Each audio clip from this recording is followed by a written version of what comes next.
आकाशवाणी गोरखपुर से प्रादेशिक समाचार।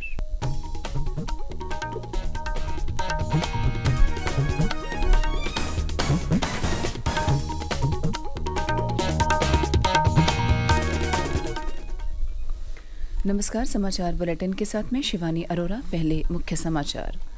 उपराष्ट्रपति ने ग्रेटर नोएडा में किया अंतर्राष्ट्रीय व्यापार मेले का शुभारंभ। कहा, वैश्विक निवेश की दृष्टि से भारत विश्व का पसंदीदा देश। केंद्र सरकार की प्रमुख पहल मेक इन इंडिया के 100 वर्ष पूरे। प्रधानमंत्री ने कहा, इस पहल का असर दिखता है कि भारत अजेय है। महाकुंभ में श्रद्धालुओं की सुरक्षा के लिए होगा AI तकनीक का इस्तेमाल। 10 नवंबर के पहले तैयारियां पूरी करने के निर्देश। और कल कानपुर में भारत बांग्लादेश के बीच होगा टेस्ट सीरीज का दूसरा और आखिरी मैच।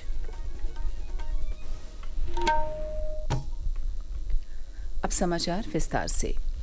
उपराष्ट्रपति जगदीप धनखड़ ने कहा है कि भारत अब विश्व की सबसे तेजी से उभरती अर्थव्यवस्थाओं में से एक है और वैश्विक निवेश की दृष्टि से भी पसंदीदा देश है।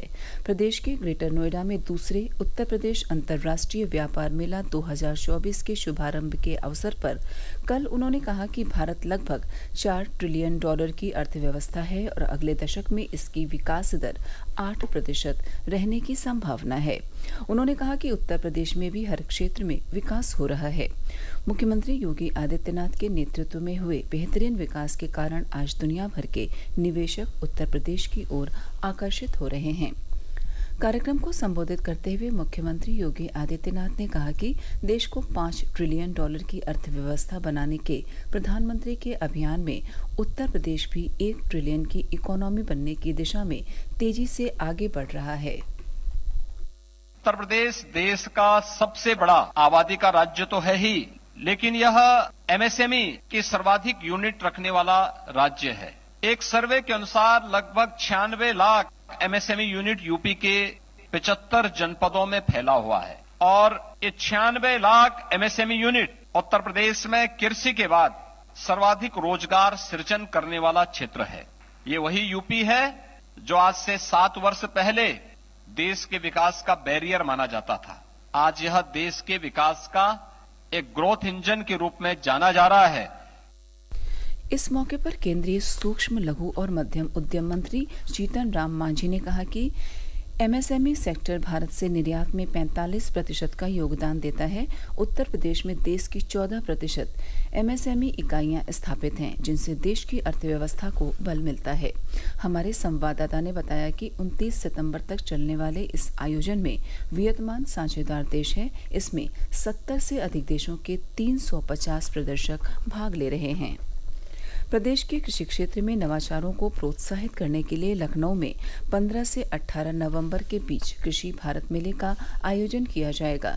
इस आयोजन में पार्टनर कंट्री के रूप में नीदरलैंड को सम्मिलित किया गया है। इसमें 200 से ज्यादा कृषि क्षेत्र से जुड़े स्टॉल लगाए जाएंगे। साथ ही 1 लाख से अधिक किसान भी इस आयोजन में शिरकत करेंगे। केंद्र सरकार की प्रमुख पहल मेक इन इंडिया को कल 10 साल पूरे हो गए। इस अवधि के दौरान सरकार ने कई प्रमुख योजनाएं लागू की हैं। इन कार्यों से भारत के विनिर्माण परिदृश्य में क्रांति आई है और हमारी आर्थिक व्यवस्था मजबूत हुई है। पेश है एक रिपोर्ट।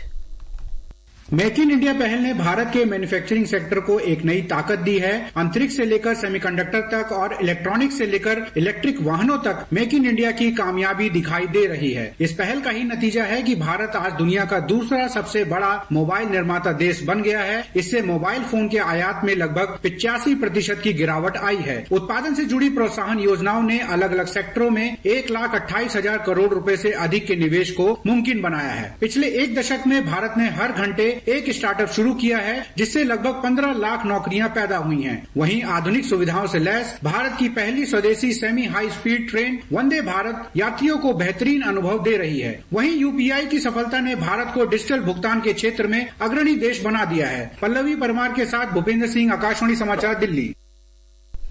इस बीच प्रधानमंत्री नरेंद्र मोदी ने कहा कि मेक इन इंडिया पहल ने देश की युवा शक्ति को बड़े सपने देखने के लिए पंख दिए हैं। उन्होंने कहा, इस पहल का असर दिखता है कि भारत अजेय है। प्रधानमंत्री ने कहा कि मेक इन इंडिया की छाप सभी क्षेत्रों में दिखाई देने लगी है। प्रादेशिक समाचार आप आकाशवाणी गोरखपुर से सुन रहे हैं। यह समाचार बुलेटिन हमारे YouTube channel AIR news Gorakhpur और एक्स हैंडल AIR_GKP पर भी उपलब्ध है। राज्यपाल आनंदीबेन पटेल ने कल वाराणसी के महात्मा गांधी काशी विद्यापीठ के 46वें दीक्षांत समारोह में अध्यक्षता की। उन्होंने समारोह में 18 विद्यार्थियों को स्वर्ण पदक प्रदान किए। दीक्षांत समारोह में कुल 97,252 डिग्रियां और उपाधियां वितरित हुई, जिनको कुलाधिपति ने बटन दबाकर डिजी लॉकर पर अपलोड किया। वर्ष 2025 में प्रयागराज में लगने वाले महाकुंभ में भीड़ को नियंत्रित करने और लोगों की सुरक्षा के लिए आर्टिफिशियल इंटेलिजेंस AI तकनीक का प्रयोग किया जाएगा। यह जानकारी प्रमुख सचिव नगर विकास अमृत अभिजात ने दी। उन्होंने कल प्रयागराज में प्रस्तावित महाकुंभ की तैयारियों को लेकर अधिकारियों के साथ बैठक की। प्रमुख सचिव ने कहा कि महाकुंभ में करीब 25 करोड़ से अधिक श्रद्धालुओं के आने का अनुमान है। उनकी सुविधा और महाकुंभ को भव्य बनाने के लिए विशेष प्रयास किए जा रहे हैं। अधिकारियों को 10 नवंबर के पहले तैयारियां पूरी कर लेने के लिए कहा गया है। मोदी सरकार के तीसरे कार्यकाल के शुरुआती 100 दिनों में विकसित भारत के संकल्प को पूरा करने के लिए कृषि के क्षेत्र में कई बड़े फैसले लिए गए हैं। इस अवधि में किसान सम्मान निधि, स्टार्टअप और एग्रीश्योर फंड के माध्यम से किसानों को लाभ पहुंचाया गया है।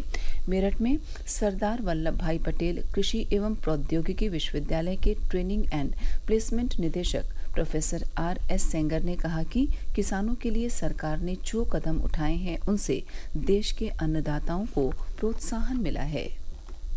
इरिगेशन के बारे में बात हो या सड़कों का जाल जो गांव में बिछाया जा रहा है उसकी बात करें या मार्केटिंग की बात करते हैं, तो इन सब चीज़ों की तरफ हम देखते हैं तो किसानों के लिए ये काफ़ी लाभकारी योजनाएं थी जिनका लाभ किसानों को मिल रहा है। साथ साथ MSP पर जिन फसलों को खरीदा जाना था समय पर उनको खरीदा गया और किसानों को उसकी अच्छी कीमत भी मिल सकी है। इसके अलावा प्राकृतिक खेती और जो अन्य खेती करनी है उस पर भी भारत सरकार ने विशेष जोर दिया है। कृषि विविधीकरण को बढ़ाने के लिए सरकार काफी काम कर रही है जिससे किसानों का चौमुखी विकास हो सके। मानव वन्य जीव संघर्ष को रोकने के लिए पीलीभीत टाइगर रिजर्व प्रशासन ने एक स्वयंसेवी संस्था के साथ एक समझौता ज्ञापन पर हस्ताक्षर किया है। प्रभागीय वनाधिकारी मनीष सिंह ने बताया कि इसके तहत संस्था की मदद से थर्मल ड्रोन उपलब्ध कराया जाएगा और साथ ही स्ट्रीट लाइट भी लगाई जाएंगी।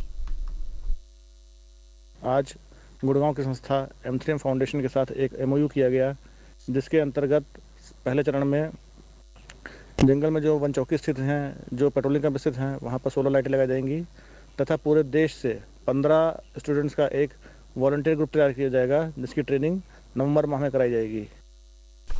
कानपुर के ग्रीन पार्क स्टेडियम में कल से भारत और बांग्लादेश टेस्ट मैच सीरीज का दूसरा और आखिरी मैच खेला जाएगा। इसके लिए मेजबान और मेहमान टीमें कल कानपुर पहुंच गई।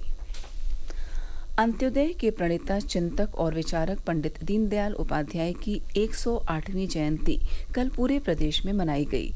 इस अवसर पर मुख्यमंत्री योगी आदित्यनाथ ने लखनऊ में उनकी प्रतिमा पर माल्यार्पण किया। उन्होंने कहा कि पंडित दीनदयाल उपाध्याय की दृष्टि और विजन के कारण गांव, गरीब, किसान व महिलाएं राजनीतिक दलों के एजेंडे का हिस्सा बने। और अंत में इस बुलेटिन के मुख्य समाचार एक बार फिर। उपराष्ट्रपति ने ग्रेटर नोएडा में किया अंतर्राष्ट्रीय व्यापार मेले का शुभारंभ। कहा, वैश्विक निवेश की दृष्टि से भारत विश्व का पसंदीदा देश। केंद्र सरकार की प्रमुख पहल मेक इन इंडिया के 100 वर्ष पूरे। प्रधानमंत्री ने कहा, इस पहल का असर दिखता है कि भारत अजेय है। महाकुंभ में श्रद्धालुओं की सुरक्षा के लिए होगा AI तकनीक का इस्तेमाल।